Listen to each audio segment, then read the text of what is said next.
I didn't tell you. Mátalo. No, you got to.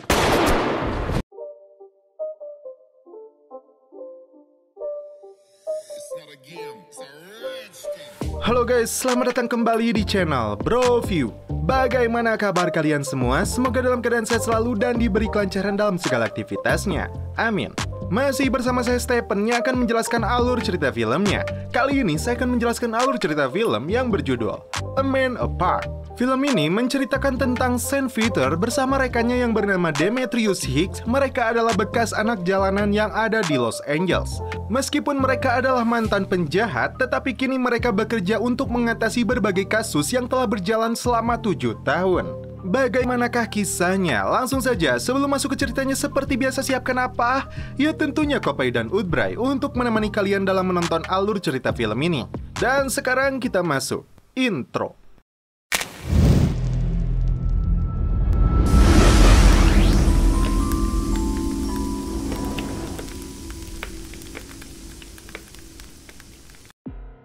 Film dibuka dengan ditampilkannya pabrik kokain skala besar yang berada di antara perbatasan Amerika dan Meksiko. Rata-rata 20 ton kokain diproduksi setiap bulannya, cukup untuk membuat satu provinsi ngeplay massal.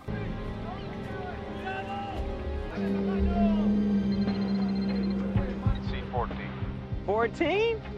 Oh, I'm with that.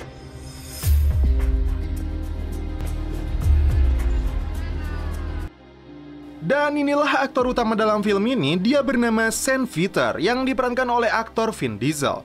Dia adalah seorang agen DEA, yaitu lembaga keamanan Amerika yang membasmi kejahatan peredaran narkoba semacam BNN-nya Indonesia.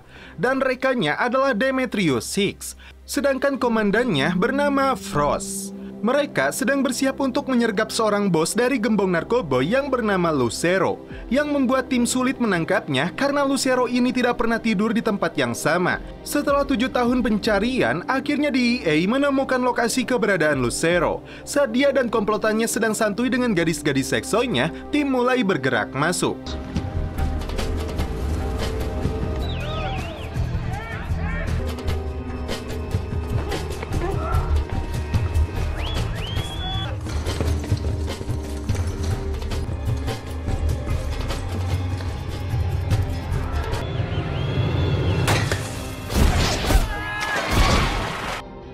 Lucero sempat kabur dibawa oleh pengawal pribadinya. Mengetahui hal itu, Saint bergegas mengejarnya.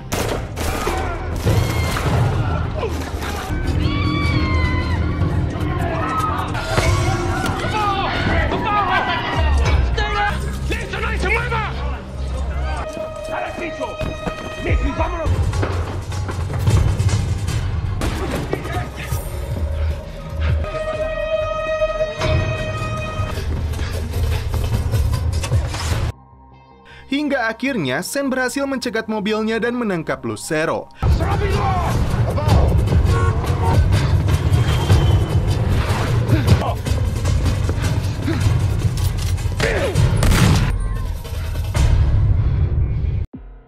Setelah misinya berhasil, Saint mendapat cuti untuk pulang menemui istrinya.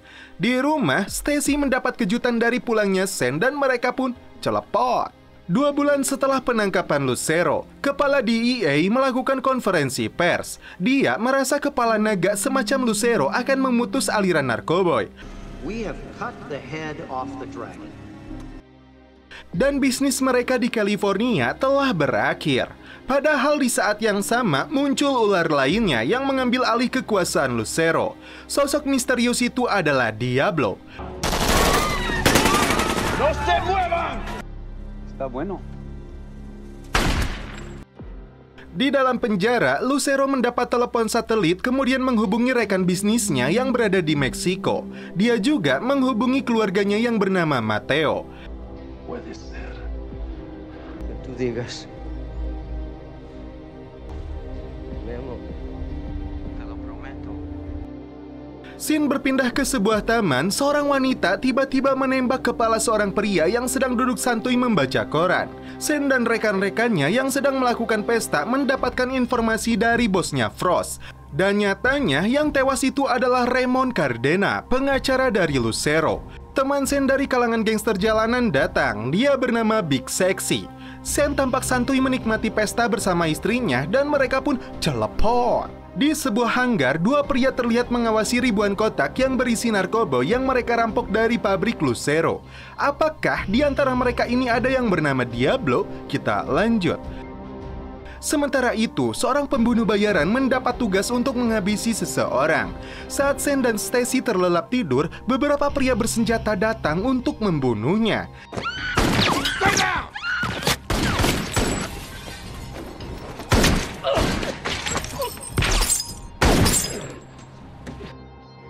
Dengan kondisi tertembak di perutnya, Sen memaksa pelaku menyebutkan identitas mereka. Sebelum mati, si pelaku menjawab dia tidak akan sanggup membunuh Diablo. Sen meminta Stacy menghubungi 911. Dia terkejut karena kondisi Stacy jauh lebih parah. Dia pun meninggal di hadapannya. Dan Sen sendiri pingsan. Ketika Sen siuman, dia sudah berada di rumah sakit ditemani sahabatnya Hick dan komandannya Frost. Setelah benar-benar sadar, Sen bertanya di mana Stacy.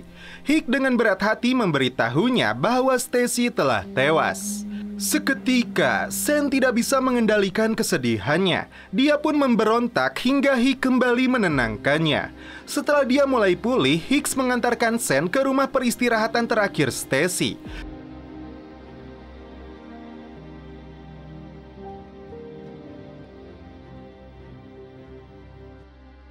Sen kembali beraksi untuk mencari dalang dari pelaku pembunuhan istrinya.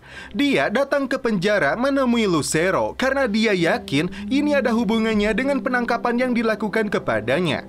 Awalnya, Lucero tidak mau menanggapi pertanyaan Sen apakah dia yang memerintahkan untuk membunuh Stacy. Setelah mendapatkan udbray dari Sen, Lucero hanya mengucapkan satu kalimat. Jika dia menginginkan Sen mati, sudah sejak dulu dia lakukan. Sen meyakini ada pimpinan gembong lain yang memberi perintah untuk menghabisinya. Untuk mencapai tingkat atasnya, dia kembali memulai penyelidikan dari bawah. Ditemani Hicks, mereka kembali menemui sahabat lama mereka yang bernama Big Sexy. Menurut informasinya, mereka berasal dari Ghost Town. Di sebuah lokasi, Big Sexy mengeluarkan anjing pelacaknya berjenis Chihuahua.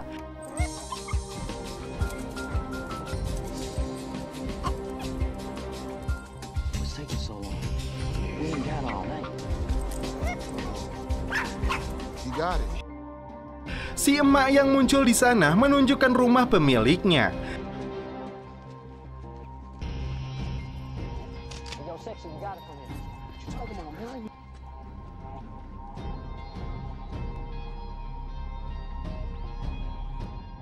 Hicks dan Sen terkejut saat mendapati beberapa pria yang dieksekusi dengan cara keji. Bahkan di salah satu mayatnya disayat dengan tulisan Diablo. Ketika masuk ke kamar, mereka terkejut karena ada yang menembaki mereka dari arah para.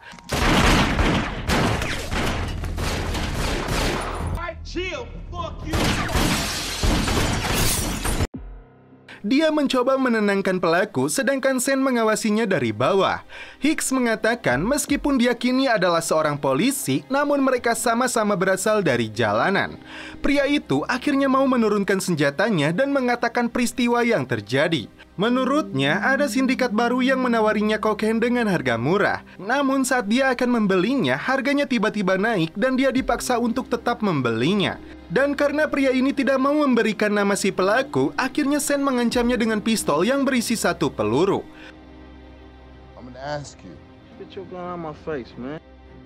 Setelah dia ketakutan, barulah dia membuka mulutnya. Orang itu bernama Hollywood Jack. Esok hari, Sen dan Hicks bergerak. Saat Jack ini datang ke salon miliknya, Sen segera mencegat dia yang akan pergi lagi. Saat dilakukan penelusuran SIM dan STNK-nya di catatan kepolisian, tidak ada pelanggaran berat yang pernah dia lakukan. Namun Sen dibuat kesal karena sifat songong si Jack ini. Jack sempat ngejenggut dan menampar pria ini karena dia tidak mau mengakui namanya sebagai Hollywood Jack. Hicks segera bertindak untuk menahan emosi Sen. Jack kemudian datang ke sebuah rumah. Ternyata dia bertemu kembali dengan pria yang diperlihatkan di sebuah hanggar. Awalnya saya mengira dia adalah Diablo, dan tiba-tiba si Jack langsung mengeksekusinya. Dia kesal karena seharusnya polisi itu telah diatasi olehnya. Jack kemudian menghubungi seorang pria bertopi koboi. Matteo akan mengamankan istri dan anaknya Lucero ke tempat yang lebih aman, tapi saat mereka menaiki mobilnya, tiba-tiba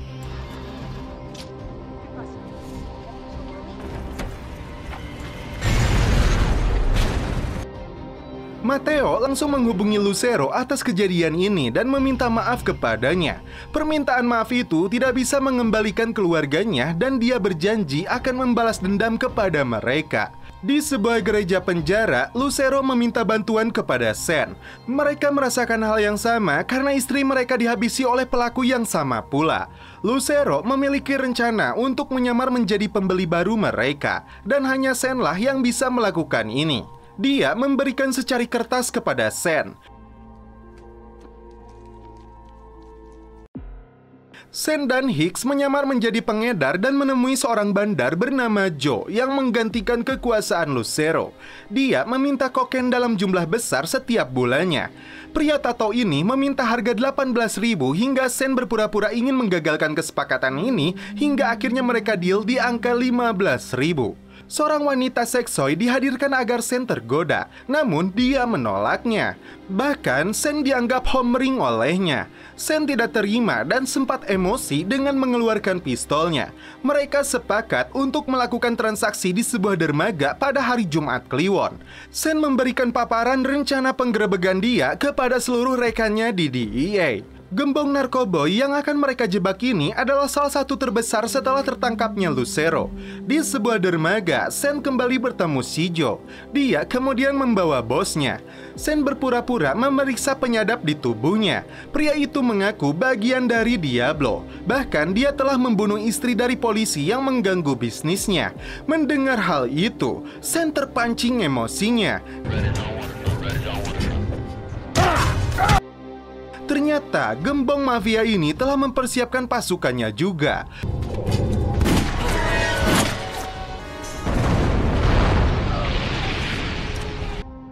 Situasi berubah menjadi peperangan setelah sebuah mobil diledakkan.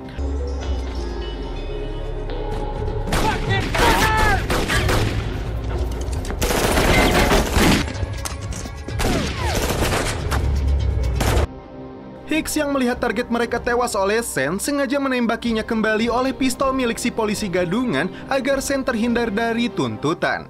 Sen kembali bangkit dan menghabisi kelompok mereka.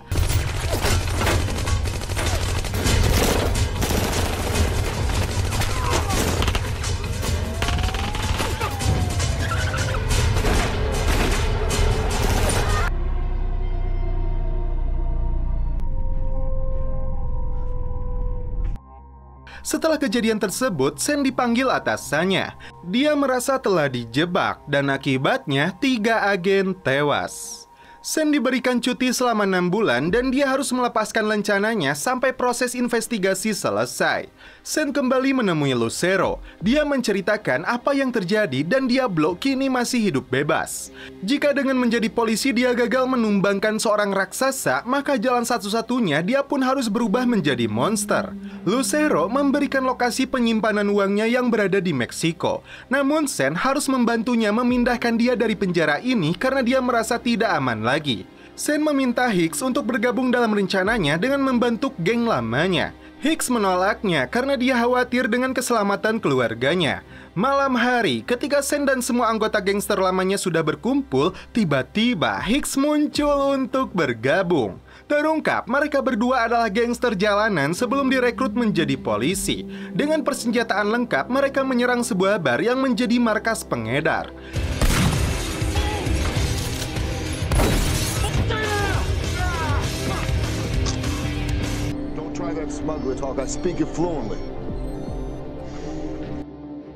Sang juragan yang bernama Joe dipaksa untuk memesan pizza rasa kokain kepada si Jack.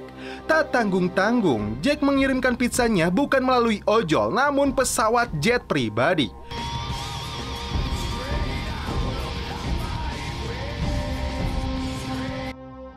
Sampai di lokasi pertemuan, Jack langsung membuka truknya yang dia kira berisi uang cash, padahal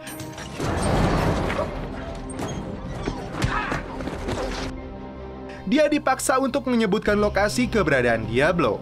Karena dia tidak mau membuka mulutnya, Jack disiksa dan akan dikubur hidup-hidup. Dia mengaku tidak pernah bertemu Diablo dan hanya bertugas mengantarkan uangnya.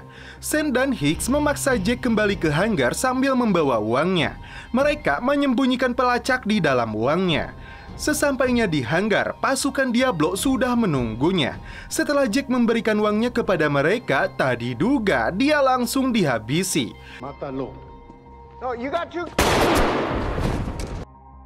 Sen dan Hicks belum bereaksi. Mereka mengikuti gembong itu melalui alat pelacaknya.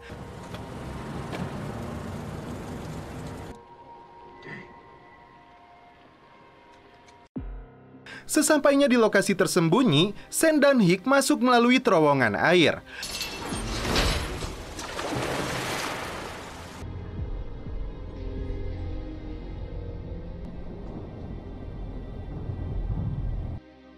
Setelah masuk ke dalam markasnya, mereka menghabisi salah seorang penjaga dan menemukan tumpukan uang yang bernilai jutaan dolar. Plot twistnya ada di sini nih.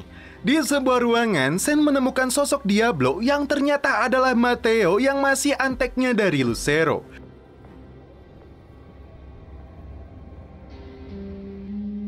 Semua ini rupanya bagian dari rencana Lucero sendiri yang menjebak dan memanfaatkan Sen agar dia bisa kabur dari penjara. Sen sempat tidak berdaya dan hampir tewas saat lehernya dicekik.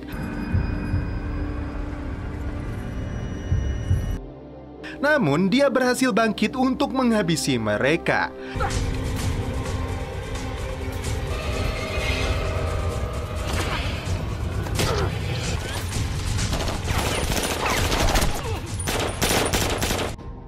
Saat mengejar Diablo, kakinya sempat tertembak, dan akhirnya dia berhasil menghabisi Diablo.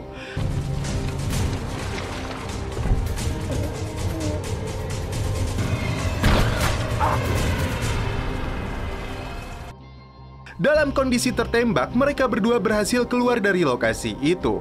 Tak lama kemudian diberitakan Lucero berhasil melarikan diri dari sebuah mobil tahanan yang akan memindahkannya. Sen datang ke sebuah lokasi yang menjadi kampung halaman Lucero. Terlihat banyaknya pasukan bersenjata yang menjaga lokasi ini. Lucero terkejut saat melihat Sen seorang diri berani datang ke rumahnya. Sen sudah 7 tahun mengejarnya dan selama itu dia tidak pernah tidur di lokasi yang sama. Karena itulah dia yakin Lucero akan kembali ke sini. Hal mengejutkan terjadi. Sen balik mengucapkan kalimatnya.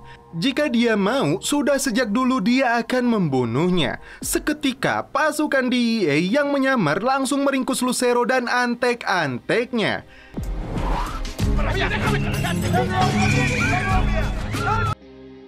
Di akhir cerita, Sen kembali mengunjungi makam istrinya. Dia bertanya kepada Nick siapa yang meletakkan nisannya karena istrinya akan menyukai itu. Dan setelah itu film pun berakhir. Oke guys, bagaimana menurut kalian alur cerita film dari A Man Apart ini? Menurut saya, ini ceritanya cukup apik dan mudah diikuti, namun terkadang plot twist lah yang membuat kita terkejut. Transisinya juga cukup jarang, dari yang asalnya gangster menjadi polisi yang menumpas kejahatan. Dan pada akhirnya, kita kembali ke slogan Broview. Apapun filmnya, minumnya tetap Kopai.